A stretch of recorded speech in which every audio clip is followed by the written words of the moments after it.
This thing on? Of course it is. This is Vinnie Cholewa with Reload, and you're about to go on one heck of a journey listening to the SaasHoles. Welcome to SaasHoles, a show dedicated to issues within the software as a service industry. We are revenue ops with a edge.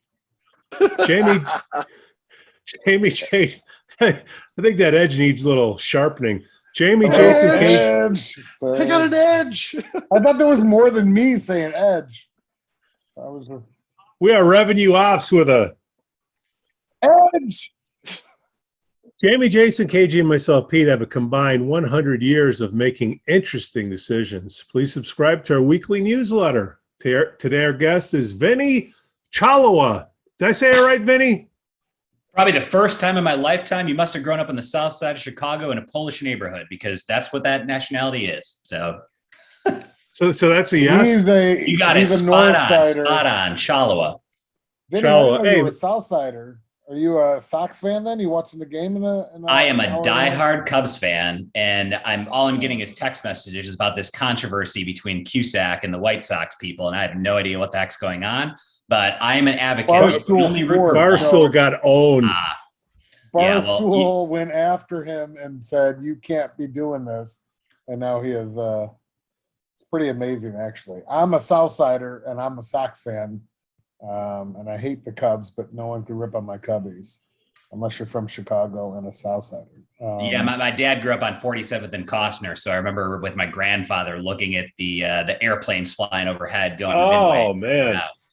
Yeah. Oh, so that means, are you a fan of Vito and Nick's or Nick and Vito's? Who isn't?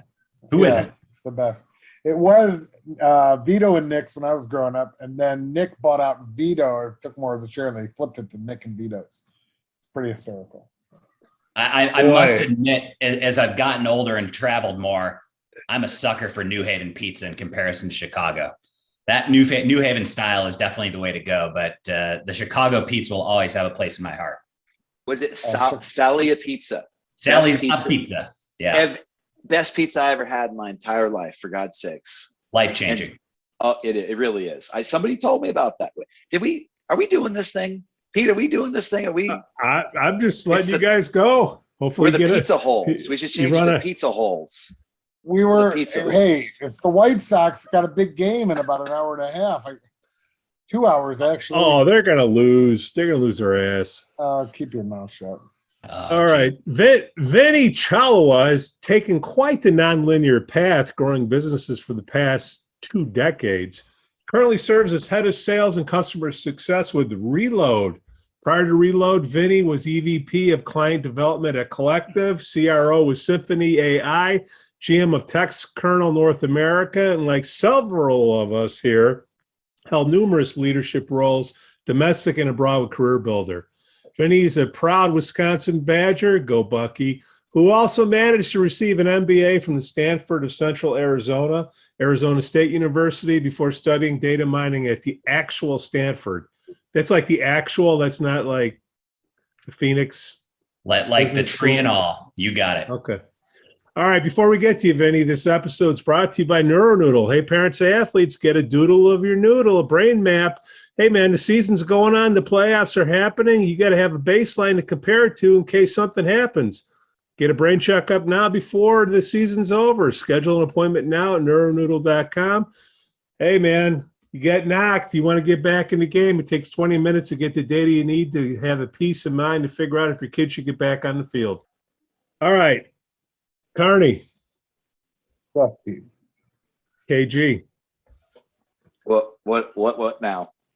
Dogs can't operate MRI machines, but cats can. Thank you for listening. Oh, God, please put comments on. Well, you used that one. I had to look for it. Oh, did I? You used that one like 5 episodes ago. All right. I'll tell you what. Stop looking for the perfect match. Use a lighter. Is that better? All right. Yeah, they all get me anyway, you know. All right. They're all bad. Good. They're all just awful. Vinnie, you got us on one of our better shows. I love it. Yeah, not really. Leave us some comments on our blog at SaasHoles.net. Shout outs. KG, you got any? I got a couple. I just wanted to say happy birthday to Anthony Iannarino. He is a legendary sales leader, sales speaker out there. And then I want to congratulate two current ZipRecruiter people. Matthew Toll, he just started a new position as a sales manager of the existing accounts team over there at Zip. And congratulations to Justin Hayden for starting a new position as strategic account executive 2 at ZipRecruiter. That's one louder. How many levels are there? Probably goes to 11. 11? Probably So you goes can to have 11. so there's 11 pay plans? Something like that. Ooh. Interesting. I don't know. I don't work there anymore. I'm just asking. Carney, what do you got? I want to give a shout out to our very famous Patrick Kent. He just took another job away from, where were they at before that we were banned about? I don't know, but can we put his We're not allowed to podcast talk back about up? them. Yeah, No? can we? Okay. He's I now don't know. at Sindengo or something like that, however you say that name. I just wanted to give him a shout out, especially since we were banned from talking about Phenom people when him and Justin Jackson both got on. Can't say his name. Mhm. Another shout out is Alex Nagivan. He just recently took a position as VP of Rev Ops over at a company in Jacksonville. So congrats. He just left ADP he's been there about 4 years. So I think yesterday was his starting, it's the first day on the new job. So congrats. I got Lori Fitzgerald from Dell. She ran the Chicago Marathon. I think she did it like 3.5. She's going to Boston, baby. Way to go, Lori Fitzgerald. That's a big deal. I mean, that's pretty fast, I think. Yeah, I could do it in probably about 2 days. I could probably do 2.5 hours in my Schwinn. So Vinny, how do you know KG Vinny? Yeah, so I was introduced to KG from some of his, I guess, fellow leaders at ZipRecruiter that I'd worked at previous with at Career Builder. And at the time, I was incubating a company with Symphony AI, which is a VC fund that has really focused on purchasing companies in the traditional industry space, but leverage AI to kind of take them to the next levels. And so they've probably now got a couple billion under assets with the portfolio. And we were focused on a recruitment space company. And so I was directed to KG to say, hey, this guy's the expert in inside sales, ramping that side up. I've done a lot on the enterprise side. And so I thought, why would I not want to learn from somebody that's in the space, get some feedback, not only on the business model, but also on the sales model as well. And we've stayed in touch via text, talking about various opportunities and things like that. And so it's one of those relationships that we've been able to maintain. Well, and one of the things I like most about Vinny is that you've got such a diverse background. You know, you're really a utility guy that has been, utilized in so many different aspects, from, domestic sales to international operations for discrete products, and customer success now and sales underneath your leadership. And that kind of, I've always been impressed by your abilities to do that. And of course, I think I tried to get you to ZipRecruiter a couple of times in some types of roles, but you're the Swiss Army knife out there, and that's just super respectable. Yeah, it's interesting you bring that up, because usually one of the first questions I get asked if people look at my LinkedIn profile is like, you're running sales and you have studied data mining, like what is wrong with you?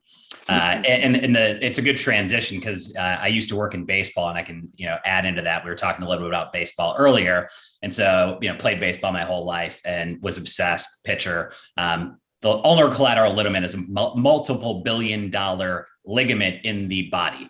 So Tommy John is one of the most prominent problems, and so I had this brilliant idea that if I could figure out what causes or leads to Tommy John surgery happening, or that ulnar collateral ligament going affray, I'd be in business. Wouldn't have to do anything anymore, because I'd be able to figure it out. And so I thought I should probably figure out this data mining thing that's up and coming to figure out if that can help lead me down this path of having success here. Ultimately, what I found was that even if you understand how to do something with the data, if you don't have the data, because many of the prospects that are pitchers are coming from countries where they're not exactly tracking in a deep-rooted document, the distance from the tip of your pinky to the middle of your palm, or the angle that it takes when you exit from the mound. And so, it was one of those things that was just a good learning experience, but definitely the only sales guy that was part of that process for sure. We got a lot of new leaders, new sales reps, people starting their career. Give us a roadmap of how you've gotten where you're at today. Where'd you start at and where'd you wind up? Yeah, absolutely. And I think this is part of the reason KG wanted me to join, is because my path is not exactly linear, to say the least. So I started my career working in baseball when I realized that, a guy that can't throw, 80 miles an hour that's left-handed is not going to be a professional pitcher. And so I thought, like many former athletes do, hey, I'll work in baseball. It'll be this most glamorous thing ever. And so I started working in the North Woods League, which is a summer collegiate league for the Madison Mallards, championship year while I was there. Started as an intern. And when you start as an intern, you earn exactly $0 and you are tasked with doing everything. And so one day it would be pulling the tarp. The next it was writing a press release. The next it was trying to sell the local cable company on, hey, do you want to have the mascot fly out of a plane and land on field as part of your promotion? And so that actually progressed into a real job where I was running PR and marketing, but part of that was actually selling the sponsorships. And so when you work in something like minor league baseball, summer collegiate baseball, you're forced to do a little bit of everything. And so you get an MBA through actual experience where you're exposed to just so many different parts of business, where you've got to understand the financials of how it works. You got to understand how to sell. You got to understand the marketing. You got to understand the PR, and you got to understand the web design, because you don't have some massive team to be able to help build the website, keep things going. So you're this true Swiss Army knife. But I love the sponsorship sales. Is one of those things that I'm always excited about. I worked for Verizon Wireless in high school and loved just selling, helping customers find whatever they're looking for. And so sales has kind of always been in my blood as kind of the thing that I like the most. And so ended up considering a job with the Arizona Diamondbacks, which brought me out to Scottsdale. And, at that point in time, get a phone call from some company, Career Builders.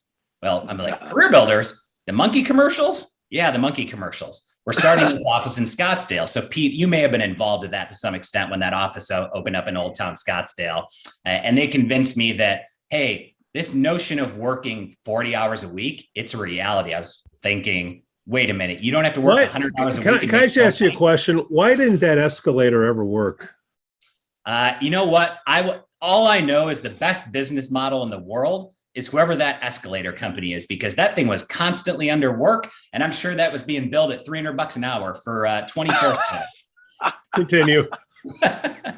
So I was convinced that, this selling job was something that could be an actual career. And so I actually opted and said, you know what, I'm going to take a flyer on this, because sales is such a good introduction to business. Because what other vertical within a company are you able to understand so many different entities of what's going on, solve problems? I love solving problems. And so I started in, pretty entry-level sales role, worked my way up into enterprise sales at Career Builder, a number of leadership roles, started out this solution architecting group with Elizabeth Shillow, shout out Shillow, amazing leader.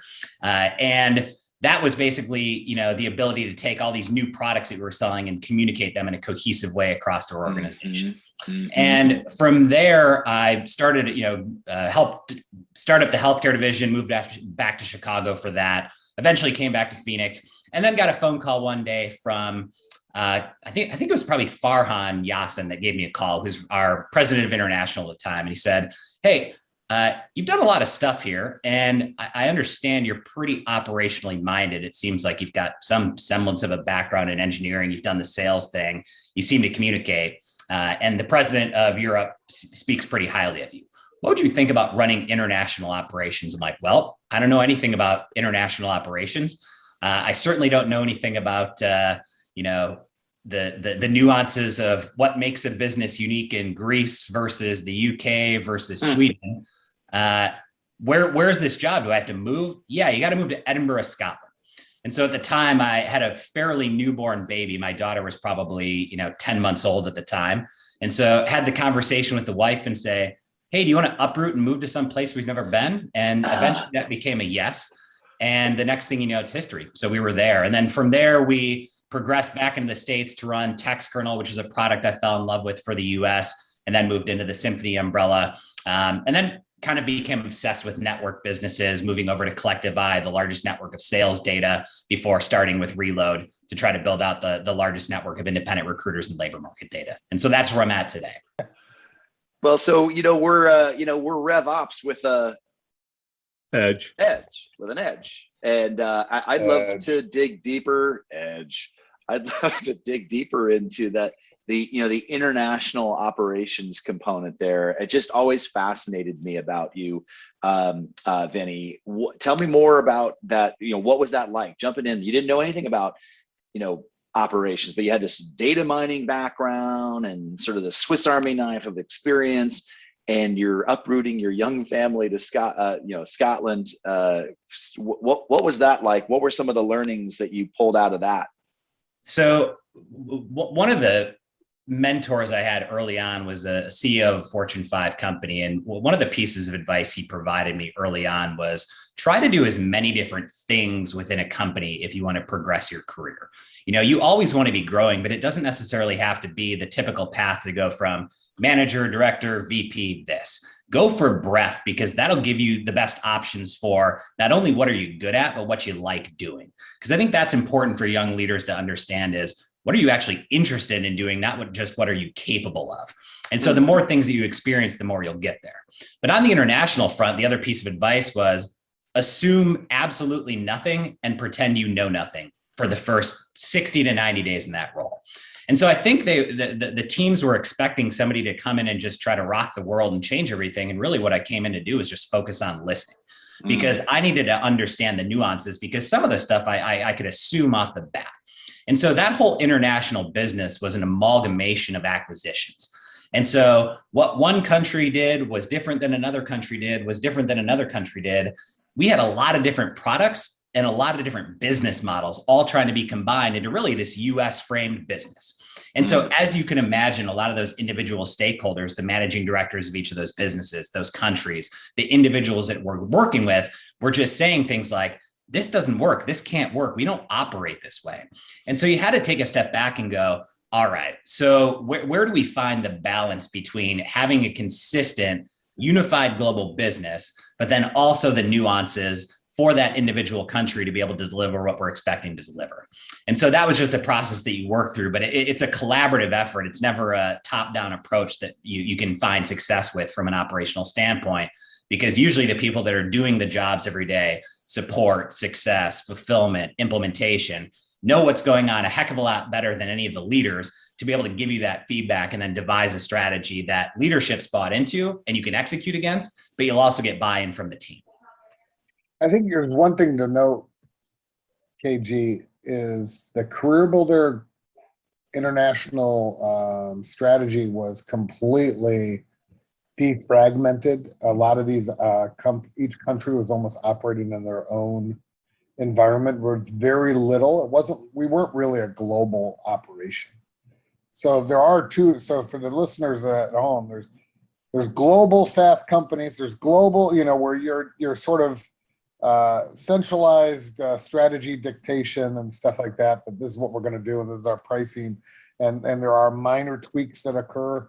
At Career Builder, it was almost like Wild Wild West. Each entity sort of handled their own governance. And sometimes we would throw the Career Builder name up there, but a lot of times, especially like in France, we had, Les Jeudis and all these, where, we never really changed the brand at all. And the leaders sort of ran it like it's still their own business, even though they're operating. Are there pros and cons to that, Jamie? Are there and Vinnie, like the centralized versus decentralized and fragmented? Like, what are the pros and cons there? I think it depends on what you're selling. So to Jamie's point, we were not like Salesforce. So Salesforce, you have a global product where you're selling a CRM where the nuances are things like process, language, and its customization, maybe some configuration that's part of the process. we had unique products that were only sold in Greece. We had unique products that were only sold in Sweden. We had unique products that were only sold in Germany. And then we had some unified things that we were trying to build across the board that were truly globalized. And so, as you can imagine, you have different varying levels of adoption. Some countries get more excited about their local products. Some get excited about the globalized products. But they ultimately want what they want. But as a global business, you've got to balance that local need and ask with what's going on around them to say, the broader business has to focus on this thing because this is the future of the company. And so we can't necessarily focus as much proactive effort on this little product that's a small semblance of that business. Yeah, but the pro is, if you're ever at a point where you want to consider M&A moves, where you think about siphoning off certain portions of the business, it certainly makes it a lot easier if you're not selling that unified product.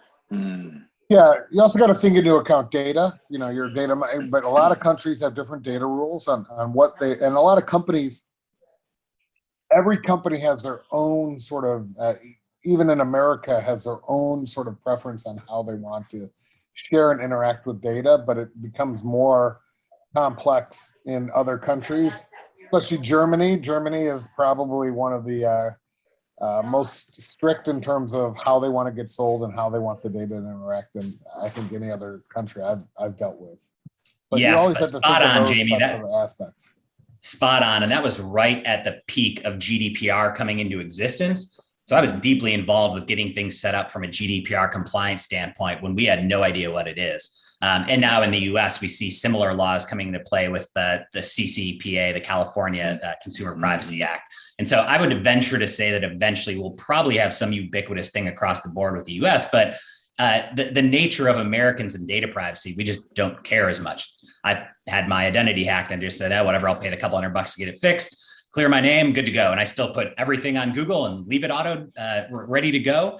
And so I think we're all somewhat guilty of that. But those other countries, they are big time advocates of consumer privacy. They don't want that information shared. So even those battles of the cultural norms are massive. We were selling a product at the time called Recruitment Edge, which was largely a publicly sourced database of candidates. And we really wanted to push that into the European markets, but it was resisted so much because of the way that data was acquired that we really had to communicate that back to the US business to say, this won't fly here because of how this information is acquired and the cultural norms that exist in these places.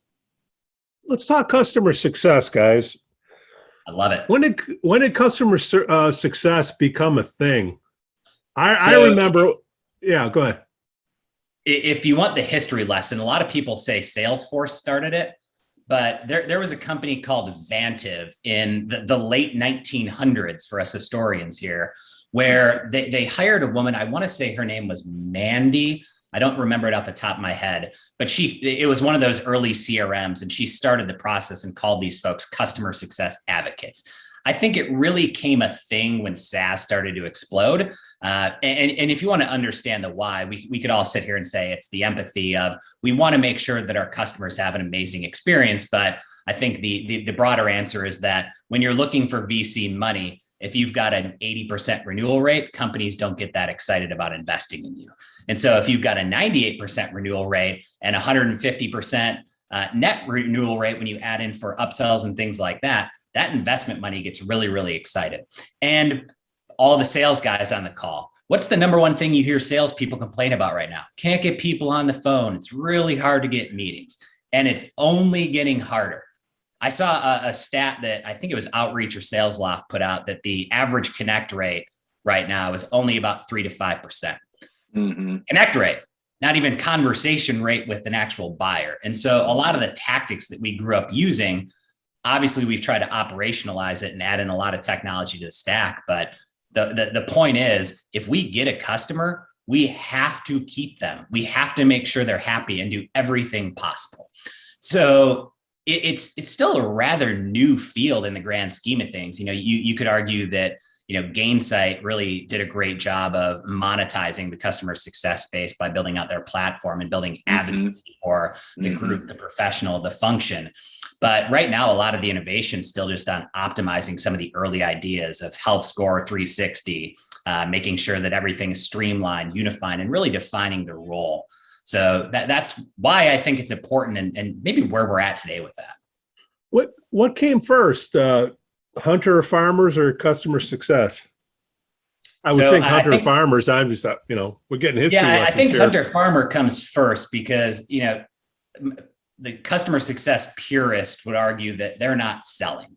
They're truly focused on advocacy. And so you'd still have an account manager or relationship manager that's managing the actual renewal upsell. And that customer success professional is truly just focused on almost project managing that account to make sure that that adoption's there, the satisfaction's there, and anything that is going awry, they're that central point of contact to herd the internal cats, as well as communicate back to the customer what's going on, but identify and tee up those opportunities for the relationship manager when there are potential upsells or cross-sells.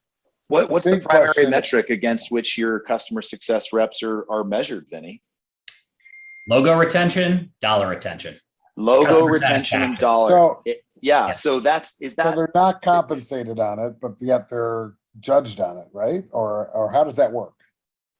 Because that's the biggest question. Is a customer success rep, you say, hey, you're not in charge, you're not really carrying a quota, but then at the end of the day, they're getting paid on renewal and retention. They are carrying a quota. Just the retention piece. So their job is to keep the customer. We want you to keep status quo. I'm not worried if you get one additional dollar extra, just keep these customers happy. That is what your focus is. That is the sole metric, in addition with customer satisfaction. And so I think you add in a lot of qualitative metrics to a good CS comp plan. So a lot of organizations will focus like we are on, hey, a part of your bonus is tied to getting success stories, advocacy, the things that you can put on your website that we all want as sellers to say, when the customer says, send me information, who have you worked with, who's the good success story, having customer success as the advocate to gather that information can be incredibly helpful for the sales team and the business holistically. But doesn't the customer success rep, I'm just diving into that.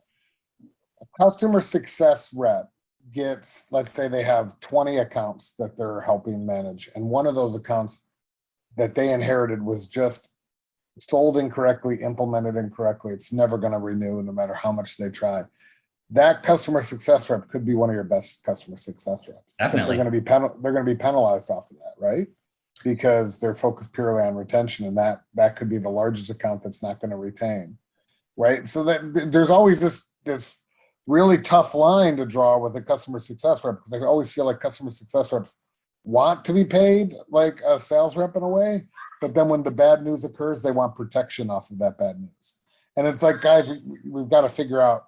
I know this is probably a Chad Albrecht question, but we got to figure out how do we do this? If you want to get paid like a sales rep and carry on some risk, you're going to have to take that inherited risk.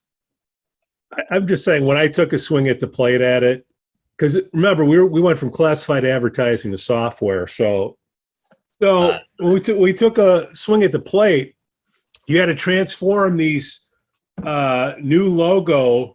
Well, new logo wasn't even the term back then. It was just new business, okay? We had to scramble, get new business and an advertising business, and then we had to take those customers and transform them into software customers, okay? So we put these people in place just to keep an eye on the accounts to make sure that they would renew. We didn't even have anything to, the comp plan back then, we didn't have anything to compare it to, so we had Carney came up with the Engage-O-Meter. So it would be a combination of metrics that you could go to the client that said, hey, you spent 50 grand on this, and here's 200 grand in return that we can show you. Let's just say you're an automatic email sent to somebody, there was a value to it, right? So, stuff like that. And then we would just pay the success people just based on that metric. Did you help the customer get a return on their investment by these metrics here? That lasted what? Not even a year, and it went away. But I think that's because it's nice to be able to go to the customer and say, look, you gave us this, we return that. Is it a good investment? Is that enough profit for you? Yes or no? If not, well, I don't believe it, or I need to see more. At least you have, a dialogue to make sure the customer's getting the money. That was my first swing at the plate, guys. What do they do now, Pete, Carney? to talk about that, I mean, you need to have a product that renews to have a successful customer success team, right? If your product is not renewing, no matter how much you spin up a comp plan, if it's not renewing, I would say at an 85% clip or better, no matter what comp plan you're writing in, you better just put them on a bonus plan, because it's going to be rough. What is the current renewal rate that people are using these days? For software, from the investment you want it to be above 85%. Now with cloud, it's usually 1-year deals. They might be a little bit less depending on the size, but you usually want to sell all deals as 3-year deals as much as possible. And well, what's the percentage that you look at? What do you say, Vinny? We got you on the show. You're the guest. 80%'s got to be the minimum benchmark. But if you're looking for a top tier, it's 95+% for a good 95. Okay, 95. That's logo retention, not net revenue retention. Logo retention. Correct. That's right. Logo retention. Logo retention. Correct. And Jamie, a couple of thoughts on the model there and the pay plan, because I think there's a couple things that you can unpack there based upon where an organization is in its evolution. And so to the comment about, a lot of customer success people want to be paid like salespeople, I'm not sure that's the right comp plan. And so if I look at a good CS comp plan, it's paid more like a project manager, where it's kind of that 75-25 base to bonus role, with that 25% largely being tied half to company performance and the other half being tied to those individual metrics. And so that eliminates those outliers where you're not going to have those major upside swings like a sales rep. But if you're in that situation where you've acquired an account that for whatever reason is just failing miserably for things outside your control, it isn't going to put you in the poorhouse. And I think that's important for executives and leadership to consider when they're designing comp plans based upon where that organization actually is in its evolution. The second point there is, how engineered is the sales process to understand the steps from the entire customer journey so that things have been seamlessly transitioned to customer success.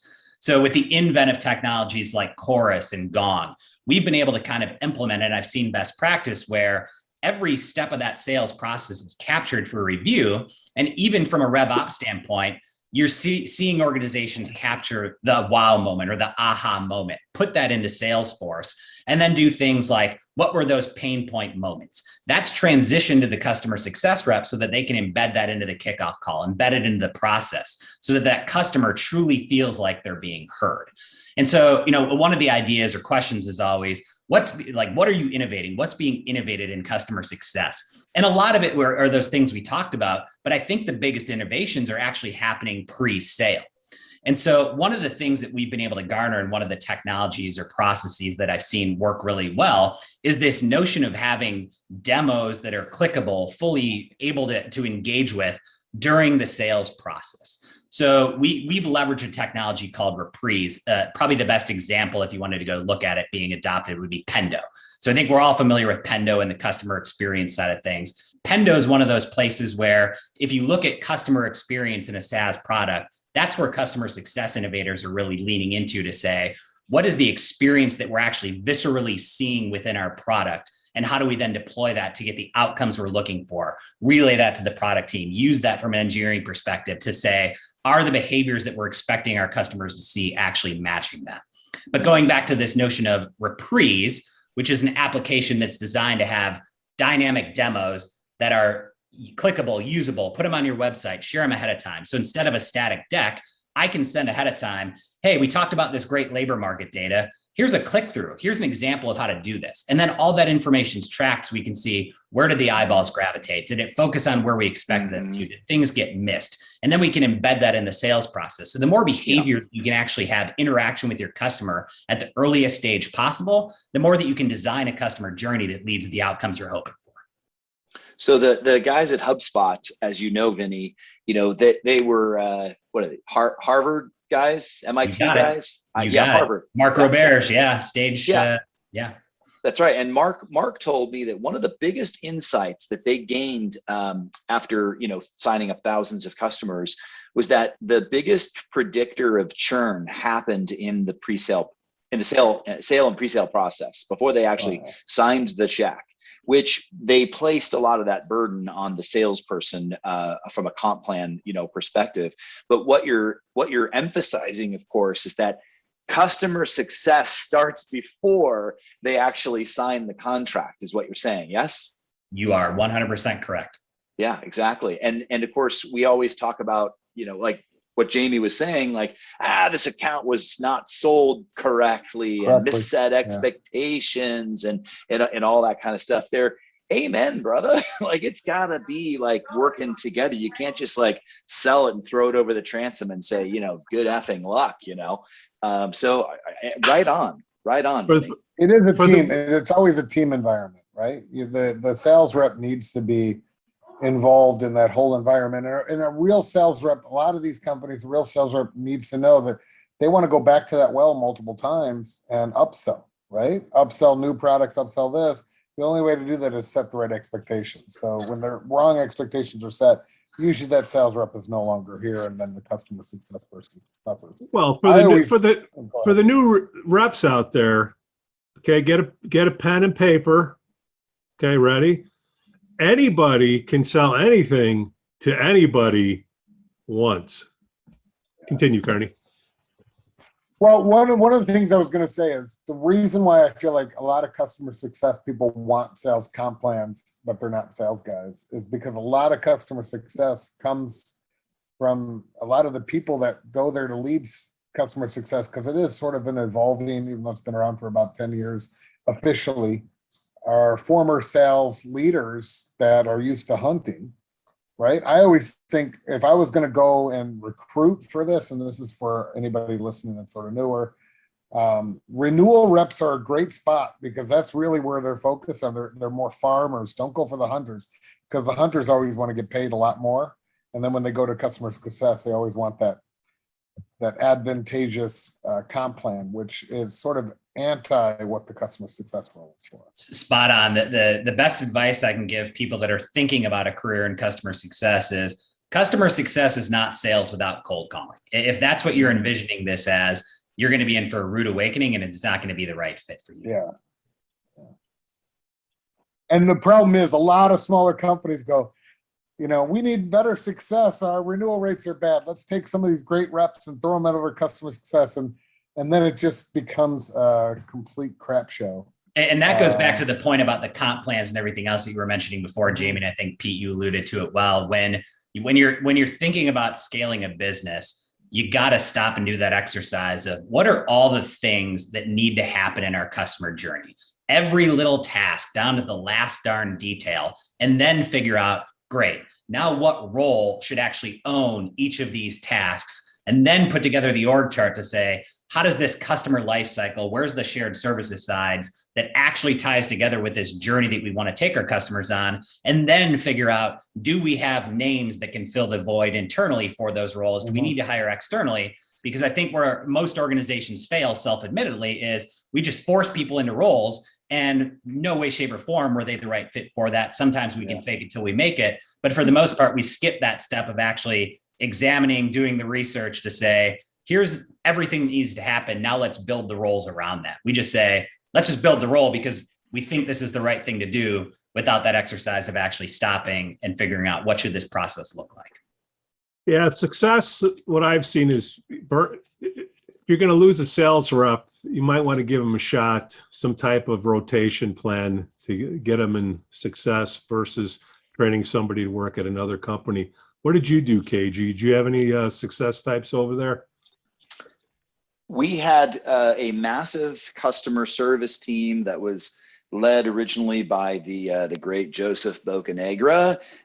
Interestingly enough, this guy was a data and analytics person, Vinny, in Scottsdale, and he knew the numbers cold, and we had him take over and scale the customer service team. I then was fortunate to pluck him over to lead the enterprise customer success team at ZipRecruiter. And, just like a Marine, like this guy dropped him in. And just like you said, like the first 90 days, he listened and listened, and then he implemented the plays and how to make it right. Now, the metric that we were interested in, of course, for our customer success team, Vinny, logo retention after X amount of time. And so everything that he did, everything from an operational perspective, from a process perspective, from a hiring perspective, was all about optimizing towards that number based on the cohort of customers that were brought in at that particular time. And this dude mechanized the living shit out of it. I loved it. I think in check boxes, Jamie, you're an operations guy. I think in, check boxes. There's a great book out there called The Checklist Manifesto. And he built out this entire, God, what was it called in Salesforce? There was a way to build out a whole flow of, God, I can't think of the name of it, in Salesforce, where one thing led to another. What was it called? Flows, probably. And maybe it was flows. Yes, built it out. And so, just like you said, Vinny, we architected out what we believed should be the customer experience in the first X period of time. And then he built out the flows in a checklist fashion so that every customer, at the time, I think there was 30, 40 people on the customer success team, and architected out what that checklist should look like. At this point in time, they should have the customer should have this experience. At this point in time, the customer success rep should do these types of things. And Vinny, right out of your playbook, man. Right out of your playbook. And I think that certainly the pandemic, but the notion of shifting more to a virtual operation, KG, forces process. So if I think what's the biggest opportunity that's come about from this for organizations is forcing that process, forcing that design. So even if you want to keep it as simple as the sales process, everything has to be documented. Everything has to be technologically solved in some way, shape, or form, because we don't have that benefit of, walking over to Pete's desk and yelling because something happened or trying to understand. And so when you're onboarding new reps, new leaders, 100% virtually, you're forced to do those things that most organizations neglect, which is that documentation of process, so that you could literally hand the playbook to somebody off the streets and say, here's how you do your job. Let me know what questions there are, because it should all be there, documented in a streamlined, cohesive way. Jesus, absolutely. So Vinny, how can we help you get business? How can we plug you? What do you want us to talk about? How can people get a hold of you? How can you make money off of us? Yeah, I mean, the right customer for us. So again, what Reload's built is the largest network of independent recruiters and labor market data. So our customers use us to find people ultimately, and also leverage us for information to guide their internal recruiting strategy. And so our customer base is a lot of high growth healthcare companies. And so Ready Responders would be an example of company that Google Ventures backed company needed to hire 400 responders. Well, when we've built in essence, the Instacart or DoorDash for recruiting, we can tap into this network of 4,000 plus recruiters to refer candidates in and hit those hiring goals in a fast measure. So what we've done in the last 18 months is really grow beyond healthcare into growth companies. And so our sweet spot is that 50 to 500 person company that might not have a fully baked recruiting team that is looking for scale, because we are there to answer the questions early on, help their team grow, and ultimately have success. So if there's growth companies struggling for ways to find people, or don't have answers to the questions like, why can't I find these people? Or what's going on in the market around us? Our information set can answer a lot of those questions, and we can ultimately help them find those people as well. We got a new segment called Sales Tip. What's the topic, KG? Critical listening? Yeah, Vinny, what do you got for us? So the tip that you'd give to your team that you'd want to lay on our listeners now. Critical listening is the most important skill, especially for any seller. So the easy metric that you can look at there is, what is your talk to listen ratio?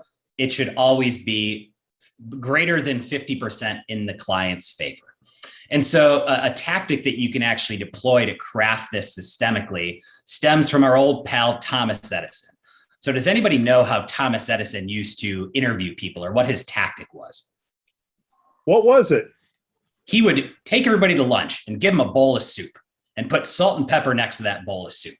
And what do you think he was looking to see if they'd do? Would they use the salt and pepper? He was looking to see if they'd use the salt and pepper before they tried the soup. And he wouldn't hire anybody that put salt and pepper in the soup before they tasted it, because he knew those people were drawn to assumptions. And so what this stems is, you have to put together a process to actually reverse your assumptions and eliminate those from the bat. And so the easiest process to follow is really a couple of steps. Is you come up with whatever your rationale or reason is. So let's say, for example, we're talking a lot about success here. So it's a renewal. The problem statement you're making is there is no chance this customer is going to renew. What you want to do is actually write down the opposite of that outcome. And so in that case, it would be there's a 100% chance this customer is going to renew. And then you come up with 3 baked ideas that you can come up with to actually execute that goal. What are those 3 baked ideas? Hey, we don't have the right stakeholders involved, so we need to come up with a strategy to engage this executive team. Hey, they haven't used the product, so let's do some existing trainings with the group to get them doing more. Hey, I actually just don't have that great of a relationship and I don't really know what's going on, so let's leverage the account team to do more. Then pick one of those fully baked ideas, execute against it, and what you'll find is you will reverse your assumption. What that does is embed that process of critically listening, because you're listening for those statements. And then as a good seller, as a good problem solver, you'll come up with what the opposite of that is and execute against a lot more than those, and then you won't. Salt and pepper, baby. Salt and pepper. Love it. Vinny, what's the best way for our listeners to learn more about you? You got any links you want to give us some URLs? Yeah, you can find me on LinkedIn, Vinnie Cholewa. It's your typical LinkedIn URL, / Vincent Cholewa.